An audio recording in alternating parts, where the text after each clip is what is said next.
नमस्ते दोस्तों, आप सभी का स्वागत है। आज हम आपको एक मधुबाला से जुड़ा एक बेहद अनोखा किस्सा बताने जा रहे हैं। जब जेल की सलाखों के पीछे जाने से बची बाल बाल बची थी मधुबाला, और किस प्रकार इसकी वजह थे दिलीप कुमार और उनकी वो जिद। तो आइए जान लेते हैं आज इस कहानी के बारे में पूरा किस्सा।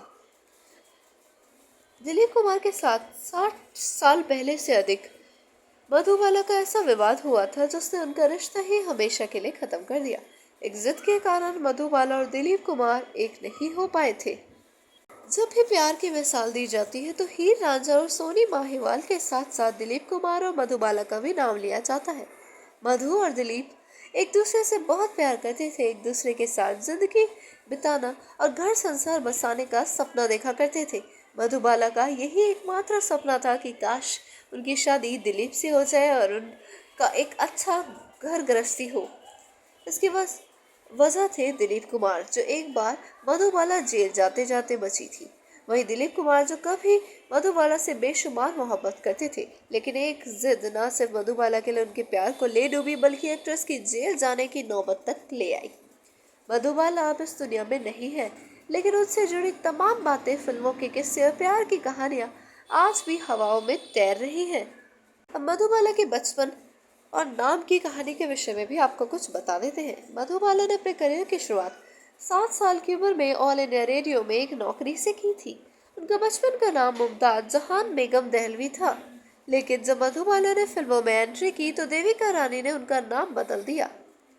मुमताज ने से नाम बदलकर मधुबाला रखने का सुझाव देविका रानी ने ही दिया था। मधुबाला ने अपने एक्टिंग करियर में प्रेमनाथ से लेकर किशोर कुमार सभी के साथ काम किया, लेकिन उनकी जोड़ी दिलीप कुमार के साथ ही ज्यादा जमी। फिल्मों में साथ काम करते करते मधुबाला और दिलीप कुमार असल जिंदगी में भी एक दूसरे से प्यार कर बैठे थे। दोनों का रिश्ता 9 साल तक कायम भी रहा था।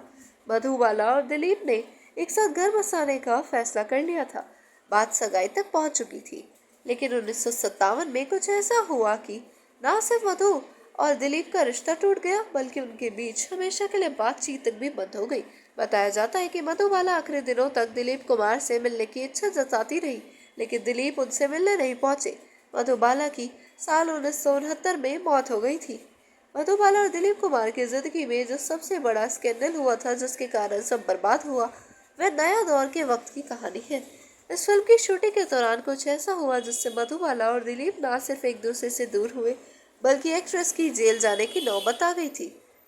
मधुर भूषण ने बताया था कि फिल्म नया दौर के दौरान हुए केस ने दिलीप और मधुबाला के बीच दरार पैदा कर दी थी।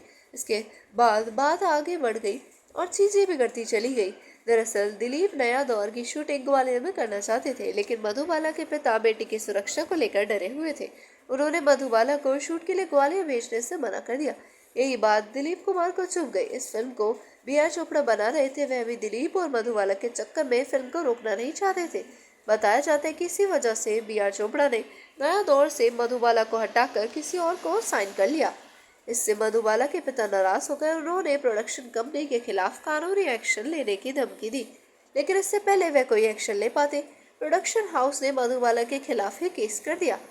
मिडडे के मुताबिक जब केस कोर्ट में पहुंचा तो दिलीप ने मधुबाला के खिलाफ गवाही दे दी। हालांकि उन्होंने यह भी स्वीकार किया कि वह मधु से प्यार करते हैं। मधुबाला ये केस हार गई और दोनों के बीच हालात और बद से बदतर हो गए। जब बी.आर. चोपड़ा को लगा कि मधुबाला जेल जा सकती है तो उन्होंने केस वापस ले लिया। दिलीप और मधुबाला के रिश्ते में टकराव पैदा होने लगा। दिलीप कुमार सब कुछ भुलाकर मधुबाला से शादी करना चाहते थे, लेकिन मधुबाला चाहती थी कि वह आकर एक बार उनके पिता से माफी मांग ले और गले लगा ले, लेकिन दिलीप ने इस बात से इनकार कर दिया, तो वही इनका रिश्ता खत्म हो गया। धन्यवाद।